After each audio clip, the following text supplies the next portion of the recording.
বাবা আমি বাঁচতাম না বাবা। ভাই ভাই আপনার কি হয়েছে ভাই? বাবা আমার কি হয়েছে আমি জানি না। উমা ভাই বলেন, আপনি প্লিজ বলেন দেখি আপনার কি আমার সমস্যা। রোগ, কি রোগ ভাই? আমার রোগ হইছে।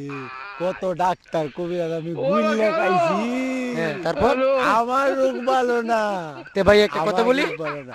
ভাই বলেন। ভাই আমাদের এখানে ভালো একটি কবিরাজ আছে, তো তার কাছ থেকে একটু পরামর্শ নিয়ে দেখেন সে কি বলে। হ্যাঁ, কথা বলেন। আমার ওষুধে ভালো হইছে না এমন কোন রোগী নাই।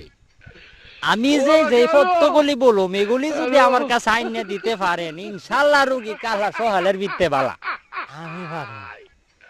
প্রথমে আতা গাছের পাতা লাগবো, কুত্তার সেনের ছাতা লাগবো, ইনুস মিয়ার বট গাছের কাল লাগবো, সুবামের বাউদারের বাল লাগবো, ফেচে দুধারাই ফা লাগবো, বল দুধের ফা লাগবো, আগুনের আগা লাগবো, বাতাসের ডুগা লাগবো, লিলফাদের জল লাগবো, তামার একটা কবজ লাগবো, শসের আল্লাহ সাল লাগবো, 5টা সফরি কলা লাগবো, অজান্তা গাছের মূলের সাল, শুটকুরের মাছ সাওয়ার বাল, সালটা গাছের আমরা আর কৈতরিমার ফুটকির চামড়া। শনি মঙ্গলবারে ও দৃশ্যবাড়ির মাঝে গুলিয়া নাও দিন নাও রাইতে ঘুমাইতে হসবালা ফুটকির সিফার মাঝে কুদুর আর মাথার মাঝে কুদুর দে ঘুমাইতে দেখবি ঘুমে তুইতে বেদনা নাই। এই যে জানলাম বিষ আর যে কোনোদিন উড়ে নাবি, যদি কোনোদিন উড়ে বিষ কোটার দিনের বাজারে হইতে মোর নাও দিন নাও রাত থেকে ফুটকি মারা দিস। বাবা আমার তো জানে কুলাবো না বাবা। না ভাই ভাই শুনেন শুনেন, এ আমাদের কবিরাজ সাহেব যা বললো তা যদি আপনি পালন করতে পারেন তাহলে আপনার রোগ ইনশাল্লাহ ভালো হয়ে যাবে। বাবা আমার তো জানে কুলাবো না এই ওষুধ। তাহলে তো ভাই আপনাকে এরকমই থাকতে হবে।